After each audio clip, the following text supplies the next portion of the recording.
Hello hello. அப்புறம்ப்பா எல்லாம் எப்படி இருக்கீங்க? நல்லா இருக்கோம். உங்க 4 பேருக்கும் வணக்கம். அண்ணே மணி அண்ணே வணக்கம். தாத்தா நீங்க எப்படி இருக்கீங்க?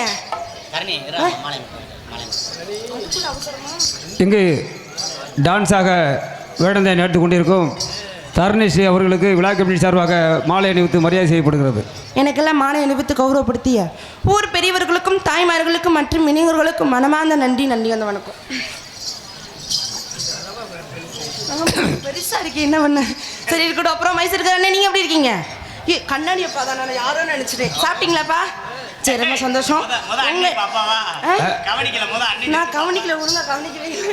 உங்க எல்லாருக்குமே வணக்கம். வாய்ப்பு வழங்கிய அன்பு கிராம பொதுமக்களுக்கும் விழா கமிட்டியாளர்களுக்கும் மற்றும் இளைஞர்களுக்கும் மனமார்ந்த நன்றி அந்த வணக்கம். மற்றும் இங்கே ஒளிப்பதிவு செய்து கொண்டு இருக்கும் அருமை அண்ணன் மாயகுலம் மாசன் அண்ணனா மாசன் அண்ணன் அவர்களுக்கு மனமார்ந்த நன்றி அந்த வணக்கம். சாரி நீ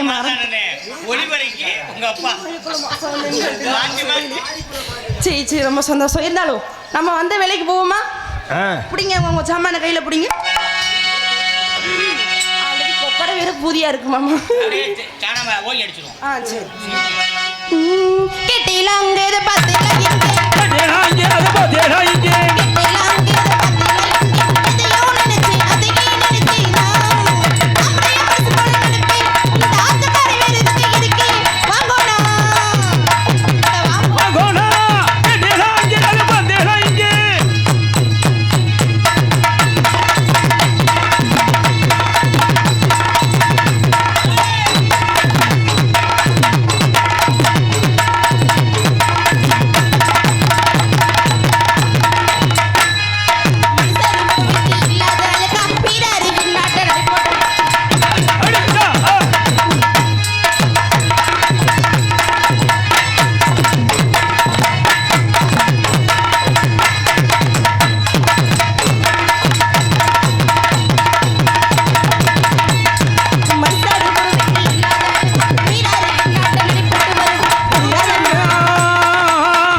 சும்மா எங்க அப்பா என்ன சும்மா எங்க போனாலும் எங்களுக்குன்னு வேற ரகம் எங்கிட்ட தான் எங்க அப்பா கண்ணாடி இப்போ வந்துடுறாங்கல்ல. ஆமா ரொம்ப சந்தோஷம். என்ன பெட்டிக்காரர் என்ன ஒரு மாதிரி நோக்கமா பாருங்களே, என்ன பிரச்சனை? என்னவா? ஏய் பப்புடு வரையிலையும் மேல ஒரு கை கீழே ஒரு கையை வச்சு நசிக்கிட்டே இருக்கான். ஏன் எதுக்கு அப்படியே வைக்கிறீங்க? கையையும் வைக்க கூடாதுன்றீங்க. கை வைக்கணும். கூடாது. கை வைக்க கூடாதா? வந்ததோட வந்துட்ட ஒரு குத்தோட இருக்க கூடாது. இன்னொரு போடு ஜூட் அடிச்சுட்டு ஒரு இன்னொரு போட்டு போட்டுருமா? கொஞ்சாலே நீ முடிஞ்ச எங்களை தாண்டி பாடி பாருவாப்பா. சத்தமே கேட்க விட மாட்டிப்போம். ஆல்ரெடி கால் வீக் ஆயிதான் வந்திருக்கேன். அக்கறை வெளியே சாட கூடாத அளவுக்கு. அப்படி சொல்றீங்களா? அங்கே நீ பாடி பாரு. உன் பாட்டை எங்க அடியான்னு பாப்பா. அடி பாப்பா. பொடி நடையா பொறுவரு பொறுத்தி இருங்க நானும் வரேன்.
வேற ஒன்று நீங்க தப்பா நினைச்சுக்காதீங்க. நம்மளை கூப்பிட்டுருமா? ஆமா சின்ன குட்டிங்களா?